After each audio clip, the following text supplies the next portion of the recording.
Yo, what's good? It's your boy Jamie back with another motherfucking video, and today we got story time. I'm gonna be telling you guys the story about my third class swim calls. The reason this was kind of relevant, it's just one of those experiences that was unmatched in my career so far. It's just something that I want to remember, and it's something that I want to add to my memory bank, I guess, and it's something that I wanted to extend to you guys if you guys are thinking about joining Navy. So the story starts as just picture yourself at a really, really big pool. We were all set. It was probably about 400, maybe 500 people, all lined up in lines of four. I was probably at the middle of the line, and very nervous. I was very nervous at first. Didn't really know what to expect. I knew what we were going to have to do for the first part of what the swim qual was, and I knew how to swim. You know, I've always, swam before, like just kind of recreationally, swim in the ocean, swimming pools before. I even trained a little bit before, just to make sure that I was ready for it. And so we were all lined up, and man, I was nervous. Had to say a little prayer before, man. Like, I was so nervous, especially when the first person went up. Basically, the directions were to swim around the cones and get to the other side, using basically the swimming tactics that they showed us. There was like 3 paddles that you could have done, but the basis of the directions was swim to the right, because you jump off this board, then you have to swim to the right, and then you go straight back, right? And so the first person jumped, and there was Navy SEALs sitting at the bottom. They had like their little floats around them. They were there as like a safeguard, just in case somebody drowned, so they could be able to, save them. And they also, I think they helped a couple people after they dived, so that they could get back up and just start swimming. But yeah, so the first person had jumped, and I'm looking at this. I'm just, trying to feel out the vibes. I'm trying to feel out like what we gonna be doing, whatever, right? So the first person jumps, and he gets to the bottom, and he gets up. He gets over the water, and then he just starts paddling, right? The Navy SEALs were right there. They were ready to catch him, ready to bring him back up, and he starts going straight through the cones, completely not even following directions. He was the first one up, and all I remember is just seeing one of the Navy SEALs choke him out. Now, when I seen this, I was like, bro, like, I'm literally gonna get choked out. Like, I'm gonna get choked out. The dude, what had happened is when he got up, he couldn't see anything. I guess he didn't have his glasses on or something like that, and he couldn't see anything. And I think that's why he was like confused, and also he didn't see anybody go before him. But so he starts swimming straight, and then all of a sudden this Navy SEAL grabs him like by the neck, and he's just like, follow fucking directions. He just started screaming at him.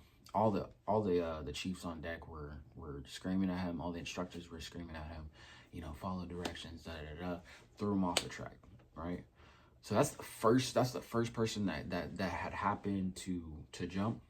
And so now I'm even more nervous. I was already nervous seeing like 400, 500 people lined up, ready to jump. And we had jumped in 2s, so it wasn't too bad. But still, like, it doesn't matter if we were jumping in 2s and 1s, whatever, bro. Like, it's just I think it was the anxiety. I think it was the anticipation. Like, even though I knew kind of how to swim, I was just still nervous. So fast forward to when it's about to be my turn. They finally line me up in one line, and then on the way up to the diving board, it goes up in twos. So that's when it splits off into two. So we're in lines of 4 walking up, and then we kind of compress to one line when we get onto the diving board, and then we split off into twos again. So what's it called? So when I get up there, I'm fucking nervous. I'm so nervous. I'm just like, I just didn't really, I try not to think about it too much, because like I was just like, it was just all this like built up anxiety, whatever, right? And there was a type of just peace when I had jumped. Man, I think I've had dreams about something like this before, but just anything that you want to do in life, sometimes it really takes that leap of faith. And I was freaking scared out of my mind. I just tried not to think about it too much, because every time I thought about it, I was just getting anxious, scared, right? So I jump, and I can feel like a little boost when I get to the bottom of the water up, and then I'm at the top of the water. I start swimming. I can't see shit, and I finally like clear my eyes out enough so where I can paddle. I'm paddling, right? Apparently I wasn't paddling with my head under the water. I think that was one of the swimming styles. I had to keep my head underwater and then just kind of paddle like this, right? And so I get around the cone at first, because that's really all I was worried about. I wasn't trying to get choked out by a Navy SEAL, you know what I'm saying? So I make it around the cone, boom. And then so they told me to switch my swimming styles, get on a backstroke. And this type of like swimming style I've never really reviewed. Like I've seen people do it like literally right before me, but I've never done one. I've never even tried it. So they as soon as I hit the corner, they're sitting there telling me to do something that I've never even done before. And at this point, I try to do what I've seen and try to do what I was told. But I was overthinking it a lot. I was really overthinking it. And I was using a lot more energy than, normal, because I was really like nervous, really anxious. And so I start to get into the backstroke position, pause. And I remember just not being able to like keep my head up. So they just kept telling me, just keep my head up, just keep my head up, just keep my head up. And so all I had to do was swim about 50 feet, I think. And man, I remember like I thought I was gonna really like start sinking in the backstroke, but I just did what I saw. And man, when I made it to the other side, I was so thankful, bro. Like I was so happy, shaking. My legs were sore, so sore.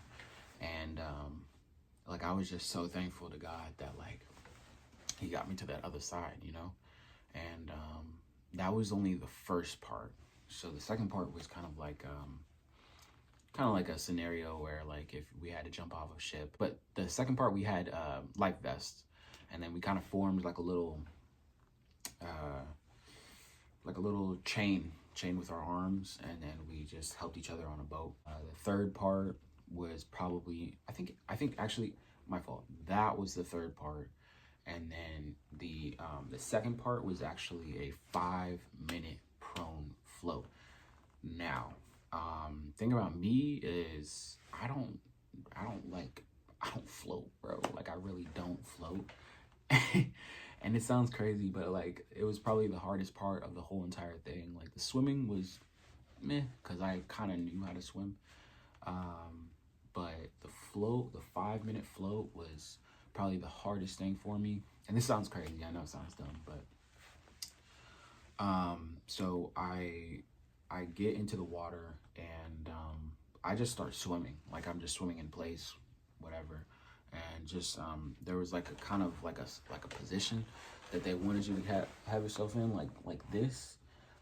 And I just like I don't float, bro. Like I really don't float. So I'm sitting there in the water just trying to swim, whatever. And so near about minute 3:30. We got a minute and 30 seconds left. This dude just shoves me down. Like, we're all in this one area of the pool. And so, like, it was really crowded and really difficult to get some spacing so that you could be able to just, you know, hold yourself up, right? And I think it was meant like that because in a real situation, you probably would be with your boys, you know, just overboard or whatever, you know what I'm saying? So I get dunked under, and man, I'm not gonna lie, like, I was eating a shit ton of water, man. I was eating a shit ton of water, sitting there choking up, whatever. You know what I mean? Like, bruh, it was bad. And so the instructor that was right in front of me, he was probably he was like right by the edge. He asked me, he's like, yo, are you good? Do you need help? You know, do you want to get out? And I was like, I had enough breath, I remember, just to like tell him no. I was just like, no, like, I'm not, no, I don't want to quit. Like, I didn't say all that, but I just said no. And then like he left me alone, right? The last minute and a half, like, I was so grateful that I stuck through. And it's not even on no like cocky shit, you know what I'm saying? Because there's a lot of people that didn't pass, you know, in our division. They got asthma or whatever, how. But I think that it was just, I was really grateful. I was really grateful to God that he got me through that situation, because there's a lot of situations in life where you're drowning. There's a lot of situations in life where, you know, you don't really know what to expect, or you're nervous, or, you know, you're, you know, needing to take that leap of faith. I think that a lot of us don't take that leap of faith out of fear. But it was probably the best decision of my life. And that's why I really wanted to extend this story, because it really taught me a lot. It really helped me grow as a person. It helped me mature into the person that I am right now. I didn't really have anything else to say. I just wanted to make this little short video, kind of just extending that story to you guys, you know. And yeah, if you guys enjoyed this story, if you guys enjoyed this video, leave a like on the video. I love you guys, and it's your boy Jake, and I'm out. Peace.